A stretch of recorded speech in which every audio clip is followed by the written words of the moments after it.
Mark 14. After 2 days it was the Passover and the Feast of Unleavened Bread.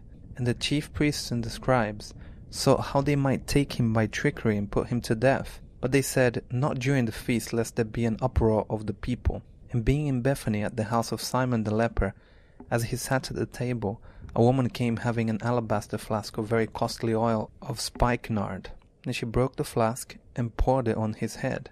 But there were some who were indignant among themselves, and said, Why was this fragrant oil wasted? For it might have been sold for more than 300 denarii, and given to the poor. And they criticized her sharply. But Jesus said, Let her alone. Why do you trouble her? She has done a good work for me. For you have the poor with you always, and whenever you wish you may do them good. But me you do not have always. She has done what she could.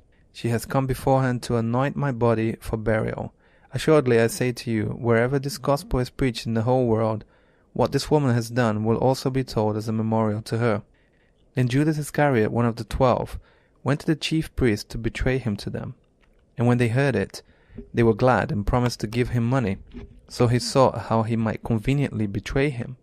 Now on the first day of unleavened bread, when they killed the Passover lamb, his disciples said to him, Where do you want us to go and prepare, that you may eat the Passover? And he sent out 2 of his disciples and said to them, Go into the city, and a man will meet you carrying a pitcher of water. Follow him. Wherever he goes in, say to the master of the house, The teacher says, Where is the guest room in which I may eat the Passover with my disciples? Then he will show you a large upper room, furnished and prepared. There make ready for us. So his disciples went out and came into the city and found it just as he had said to them. And they prepared the Passover. In the evening he came with the 12. Now as they sat and ate, Jesus said, Assuredly, I say to you, one of you who eats with me will betray me. And they began to be sorrowful, and to say to him one by one, Is it I? And another said, Is it I? He answered and said to them, It is one of the 12, who dips with me in the dish.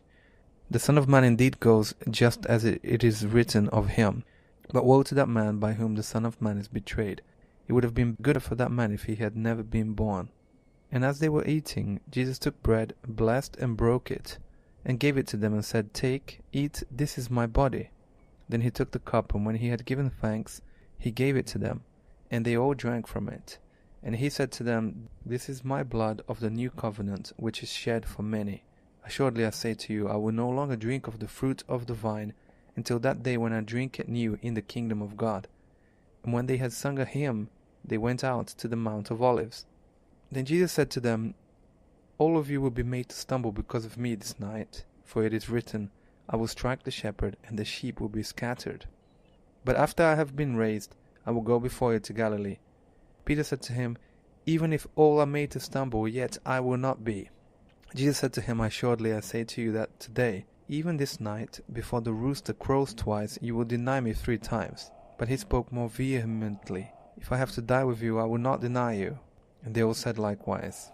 Then they came to a place which was named Gethsemane. And he said to his disciples, Sit here while I pray. And he took Peter, James, and John with him, and he began to be troubled and deeply distressed.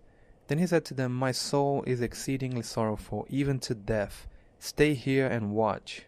He went a little farther, and fell on the ground, and prayed that if it were possible, the hour might pass from him. And he said, Abba, Father, all things are possible for you. Take this cup away from me. Nevertheless, not what I will, but what you will.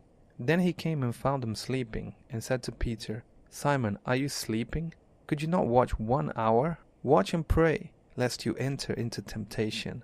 The spirit indeed is willing, but the flesh is weak. Again he went away and prayed, and spoke the same words. And when he returned, he found them asleep again, for their eyes were heavy, and they did not know what to answer him. Then he came the 3rd time and said to them, Are you still sleeping and resting? It is enough. The hour has come. Behold, the Son of Man is being betrayed into the hands of sinners. Rise, let us be going. See, my betrayer is at hand. And immediately, while he was still speaking, Judas, one of the 12, with a great multitude with swords and clubs, came from the chief priests and the scribes and the elders. Now his betrayer had given them a signal, saying, Whomever I kiss, he is the one. Seize him and lead him away safely. As soon as he had come, immediately he went up to him and said to him, Rabbi, Rabbi, and kissed him. Then they laid their hands on him and took him. And one of those who stood by drew his sword and struck the servant of the high priest and cut off his ear. Then Jesus answered and said to them, Have you come out as against a robber with swords and clubs to take me?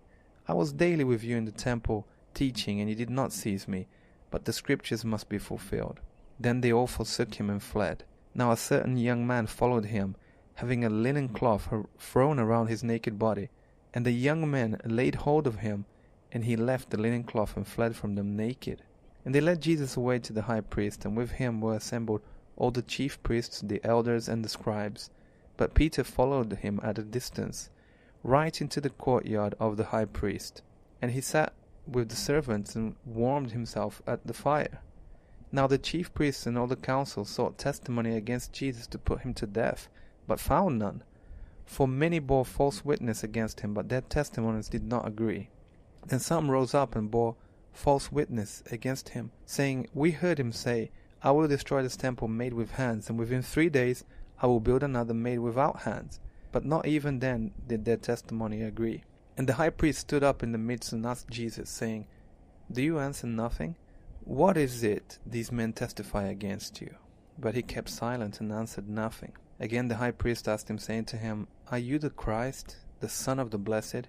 Jesus said, I am. And you will see the Son of Man sitting at the right hand of power and coming with the clouds of heaven. Then the high priest tore his clothes and said, What further need do we have of witnesses? You have heard the blasphemy. What do you think? And they all condemned him to be deserving of death. Then some began to spit on him, and to blindfold him, and to beat him, and to say to him, Prophesy. And the officers struck him with the palms of their hands. Now as Peter was below in the courtyard, one of the servant girls of the high priest came, and when she saw Peter warming himself, she looked at him and said, You also were with Jesus of Nazareth. But he denied it, saying, I neither know nor understand what you are saying. And he went out on the porch, and a rooster crowed. And the servant girl saw him again, and began to say to those who stood by, This is one of them. But he denied it again. And a little later, those who stood by said to Peter again, Surely you are one of them, for you are a Galilean, and your speech shows it. Then he began to curse and swear, I do not know this man of whom you speak. A second time the rooster crowed. Then Peter called to mind the word that Jesus had said to him, Before the rooster crows twice, you will deny me 3 times. And when he thought about it, he wept.